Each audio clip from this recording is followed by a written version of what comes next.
ओम शांति। आज हम 29 अक्टूबर 87 की अव्यक्तवाणी सुनते हैं। आज की वाणी का सार है तन मन धन और संबंध की शक्ति। सदा स्वस्थ भव का वरदान देने वाले सर्वशक्तिवान शिव बाबा अपने वत्सों प्रति बोले। आज सर्वशक्तिवान बाप अपने शक्तिशाली बच्चों को देख रहे हैं। हर एक ब्राह्मण आत्मा शक्तिशाली बनी है, लेकिन नंबरवार है। सर्वशक्तिया बाप का वर्षा और वरदाता का वरदान है। बाप और वरदाता इन डबल संबंध से हर एक बच्चे को यह श्रेष्ठ प्राप्ति जन्म से ही होती है। जन्म से ही बाप सर्व शक्तियों का अर्थात जन्मसिद्ध अधिकार का अधिकारी बना देता है। साथ साथ वरदाता के नाते से जन्म होते ही मास्टर सर्वशक्तिवान बनाए सर्वशक्ति भव का वरदान दे देते हैं। सभी बच्चों को एक द्वारा एक जैसा ही डबल अधिकार मिलता है, लेकिन धारण करने की शक्ति नंबरवार बना देती है। बाप सभी को सदा और सर्व शक्तिशाली बनाते हैं, लेकिन बच्चे यथाशक्ति बन जाते हैं। वैसे लौकिक जीवन में व अलौकिक जीवन में सफलता का आधार शक्तियाँ ही है। जितनी शक्तियाँ उतनी सफलता। मुख्य शक्तियाँ है तन की, मन की, धन की और संबंध की। चारों ही आवश्यक है।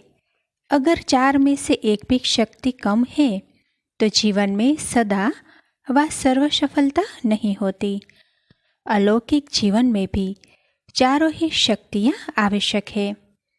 इस अलौकिक जीवन में आत्मा और प्रकृति दोनों ही तंदुरुस्ती आवश्यक है। जब आत्मा स्वस्थ है तो तन का हिसाब किताब व तन का रोग सूली से कांटा बनने के कारण स्वस्थिति के कारण स्वस्थ अनुभव करता है।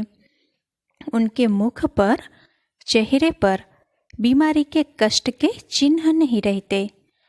मुख पर कभी बीमारी का वर्णन नहीं होता।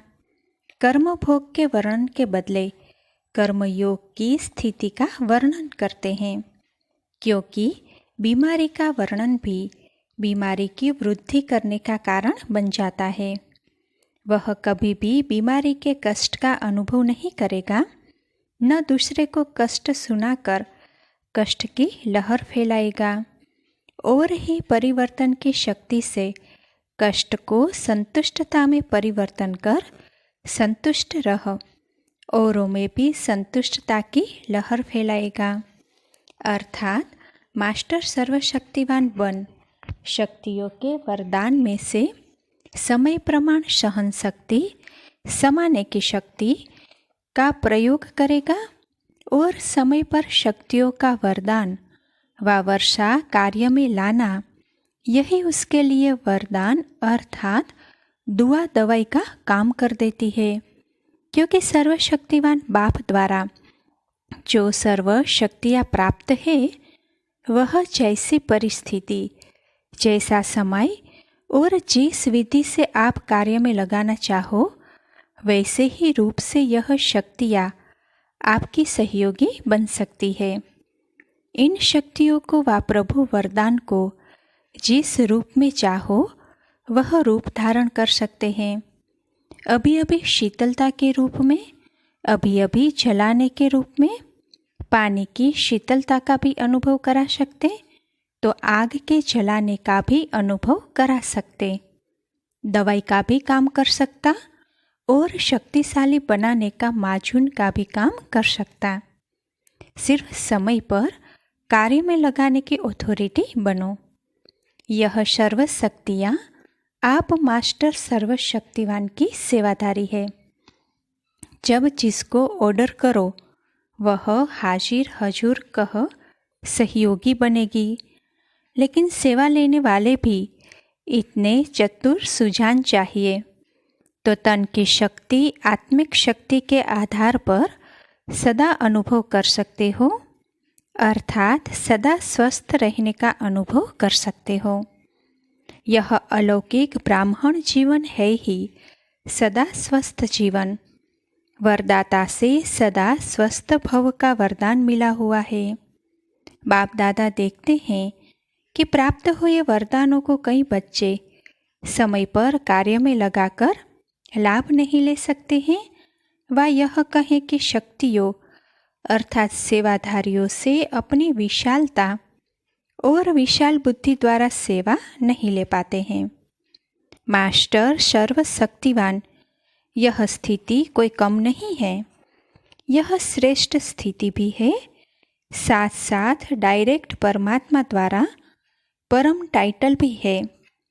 टाइटल का नशा कितना रखते हैं, टाइटल कितने कार्य सफल कर देता है, तो यह परमात्मा टाइटल है, इसमें कितनी खुशी और शक्ति भरी हुई है।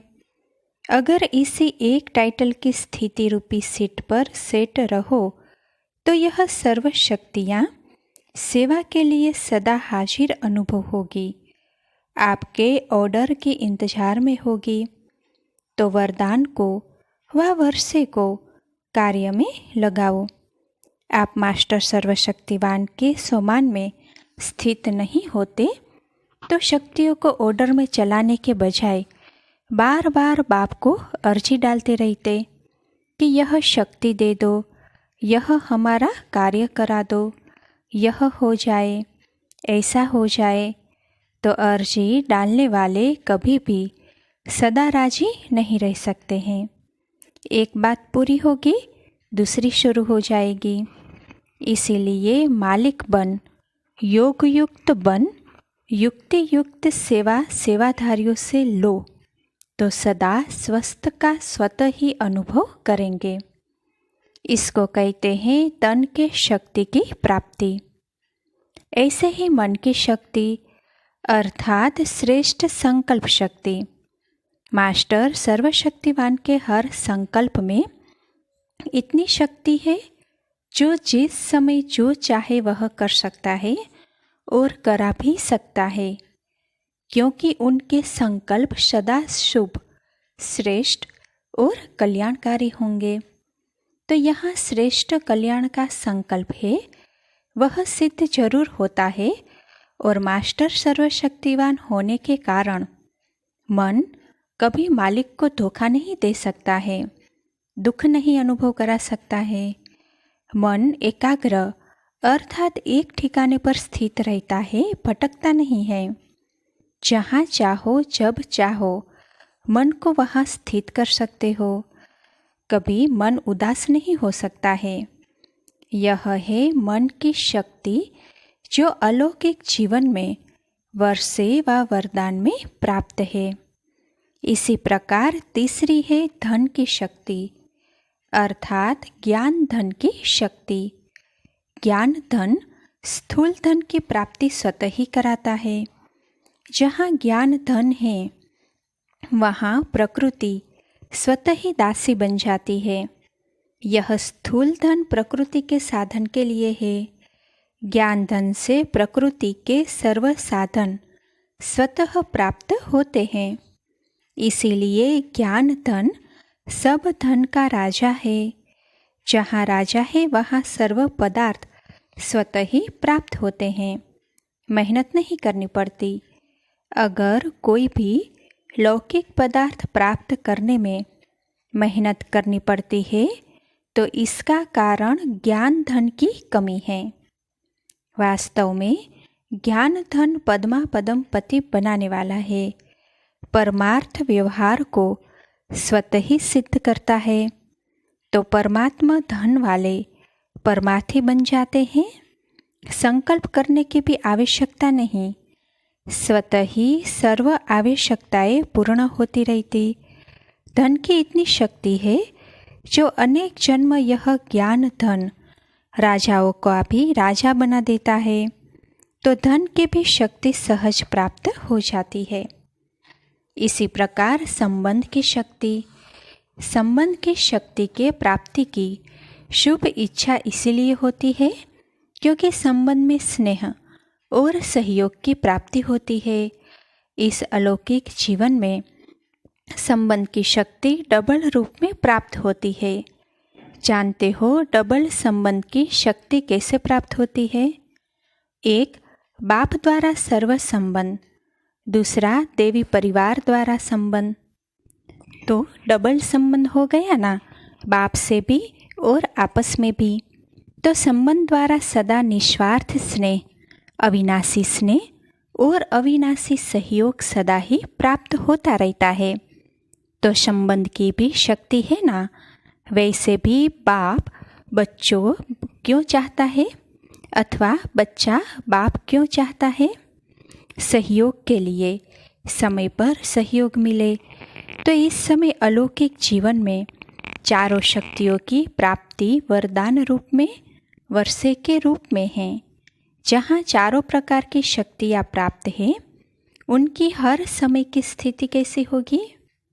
सदा मास्टर सर्वशक्तिवान। इसी स्थिति की सीट पर सदा स्थित हो।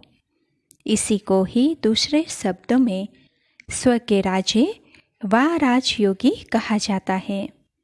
राजाओं के भंडार सदा भरपूर रहते हैं, तो राजयोगी अर्थात सदा शक्तियों के भंडार भरपूर रहते। समझा? इसको कहा जाता है श्रेष्ठ ब्राह्मण अलौकिक जीवन। सदा मालिक बन, सर्व शक्तियों को कार्य में लगाओ। यथाशक्ति के बजाय सदा शक्तिशाली बनो। अर्जी करने वाले नहीं, सदा राजी रहने वाले बनो। अच्छा, मधुबन आने का चांस तो सभी को मिल रहा है ना। इस प्राप्त हुए भाग्य को सदा साथ रखो।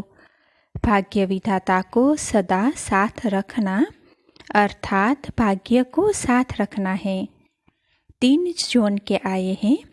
अलग अलग स्थान की 3 नदियाँ आकर इकट्ठी हुई। इसको त्रिवेणी का संगम कहते हैं। बाप दादा तो वरदाता बन सबको वरदान देते हैं। वरदानों को कार्य में लगाना वह हर एक के ऊपर है। अच्छा, चारों ओर के सर्व वर्षे और वरदानों के अधिकारी श्रेष्ठ आत्माओं को, सर्व मास्टर सर्वशक्तिवान श्रेष्ठ आत्माओं को, सर्वसदा संतुष्टता की लहर फैलाने वाले संतुष्ट आत्माओं को, सदा परमार्थ द्वारा व्यवहार में सिद्धि प्राप्त करने वाली महान आत्माओं को बाप दादा का स्नेह और शक्ति संपन्न याद प्यार और नमस्ते। अच्छा, ओम शांति।